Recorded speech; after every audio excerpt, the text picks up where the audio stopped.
Hello everyone, my name is Jessica Barnes and I've designed the online version of World Regional Geography or Geography 2750.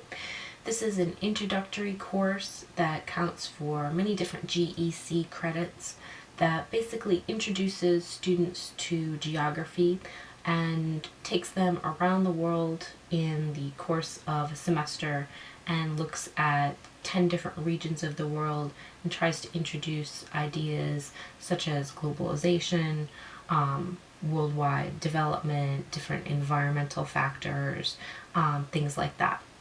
The audience is generally really varied. We have some first year students, a lot of students that are sort of more advanced because they all come to this class to get fairly easy credit that again counts towards a lot of GECs. My goals for this class was to try to bring the first class online for our department and to make something that was really accessible, that fit into a lot of different students' lives, and made learning engaging for them and hopefully gave them tools that they can use going forward in their life. So I want to start by giving you a tour of the course. This is my development shell for the education class, but it really mirrors what the actual course is that I'm teaching this quarter. Here is the welcome page that introduces students to the class, lets them know they're in the right place, and how to get started with a learning guide. Every week we have basically the learning objectives and what they need to do that week shown on the news feed for the page. Forgive me, I'm in a place with slow internet access doing this video. So we see the learning guide loaded here, and for every quarter you see the themes, learning objectives, student content, and activities. And that introduces students to the course in the beginning and lets them know the tools that they need to go forward. As far as the course content, the course is basically broken up into 10 different regions. We use the first few weeks for introduction to major themes, and then we have those 10 regions. You can see them here, such as North America, Latin America, etc.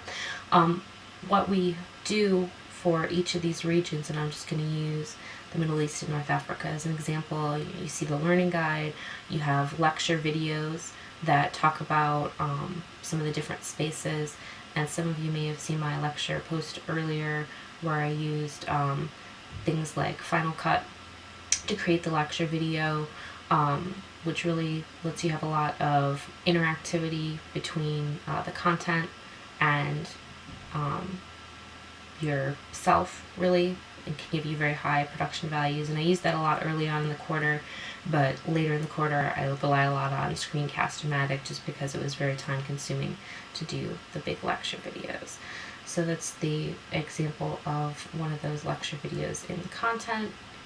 And to continue looking at a specific module in the content, you have my own lecture videos, you have supplemental videos from YouTube, you have self-assessments for students to check their own progress that are for credit. We used map quizzes, and I'll show you an example of that. These were map quizzes that already existed as games online, and students were encouraged to play the games. So for example, this one, click on Egypt, you click on Egypt, and that stopped me from having to create content. Students are able to play these games until they get a certain competency, then they take a screenshot of their score and send us the score that way. So those seem like fairly useful tools for students to help memorize places, which is a small factor of what geographers do.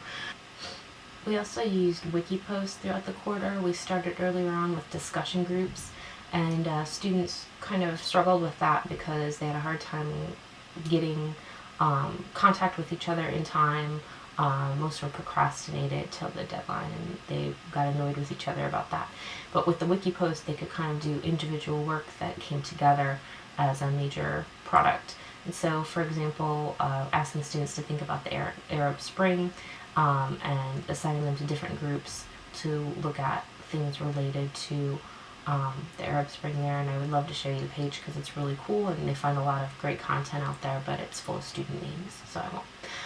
Another activity we used were Google Map sort of fieldwork activities. One of my favorites was about the Middle East and North Africa, where students were told to look at different urban form in Arab cultures, and we sent them to Google Earth, and they were able to actually virtually kind of explore these places. For example, looking at Dubai in the United Arab Emirates. So we were able to have students explore in that they could actually kind of put themselves there on the street, walk amongst three-dimensional buildings, and kind of do some research on what urban form was like in these places. So really great tools available out there for geography.